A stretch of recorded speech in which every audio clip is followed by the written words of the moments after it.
संतोष कुमार जब अपने ससुराल पहुंचता है तो उसके परिवार वाले यानी कि ससुराल वाले उसका बहुत सम्मान करते हैं। रात जब हो जाती है तो तरह तरह के व्यंजन बना के उसको खिलाते हैं और जब सोने का समय आता है तो सोने के समय सभी लोग अपने अपने बिस्तर पर चले जाते हैं। जब संतोष कुमार रात में उसको लघुशंका लगती है तब वह लघुशंका करने जाने लगता है तो देखता है उसकी बीबी और उसके साले की वाइफ यानी सरहद दोनों साथ में लेटी हुई थी और उसकी सासू भी वहीं पास में लेटी हुई थी।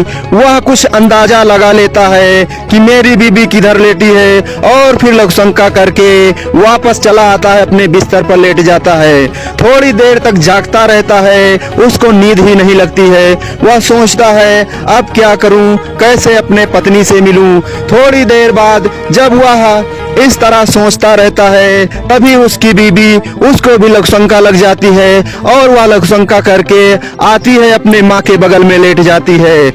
इधर संतोष कुमार अपने बीबी से मिलने के लिए बहुत बेताब रहता है। फिर वह उठ के जाता है, सोचता है चलो वहीं मिल लेता हूँ और वह जाता है और जहाँ वो पहले लेटी हुई थी उसी बगल में लेट जाता है।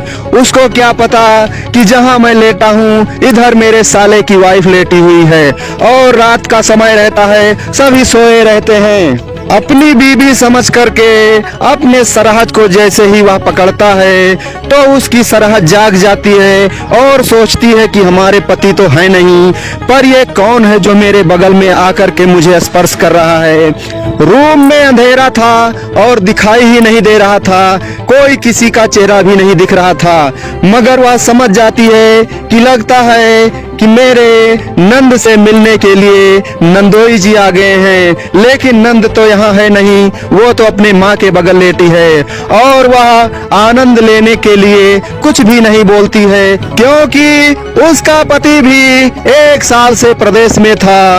उसके अंदर भी हवस की भूख लगी हुई थी, क्योंकि उसका पति बहुत दिनों से नहीं आया था। अब जैसा जैसा संतोष कुमार एक्टिविटी करता है वैसा वैसा वो उसी तरह होती रहती है और दोनों अवैध संबंध बना लेते हैं।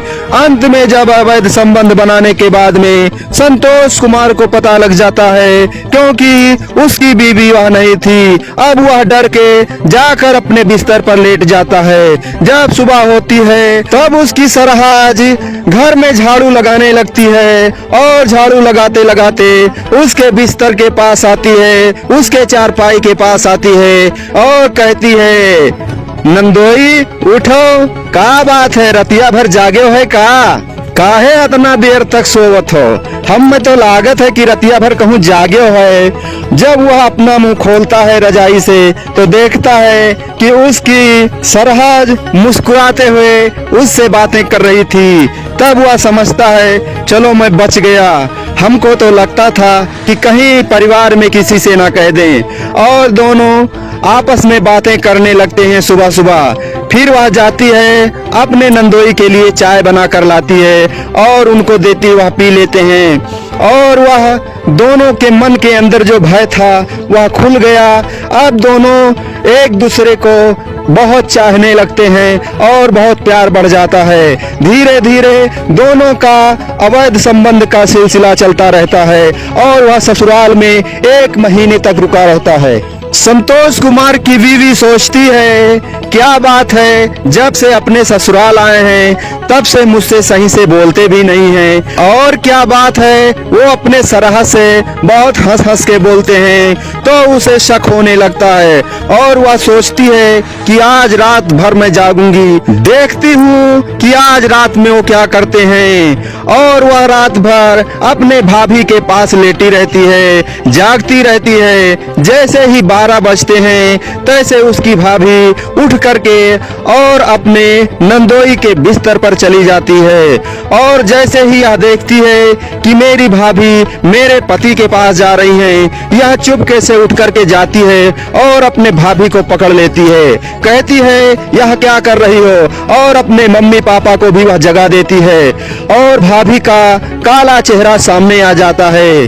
तो सभी दोस्तों से अनुरोध करता हूं, जो भी इस वीडियो को देख रहे हैं, अगर प्रदेश जाते हैं तो अपने बीवी को साथ ले जाइए, और अगर साथ ले जाना अच्छा नहीं बनता है तो कम से कम महीने में या 6 महीने में या 3 महीने में, जैसा भी आप उचित समझो, एक बार घर जरूर आना चाहिए, क्योंकि लब का डोज देना बहुत जरूरी होता है। तो दोस्तों, ऐसे आपराधिक मानसिकता वाले व्यक्तियों से सावधान रहिए, सतर्क रहिए। नमस्कार।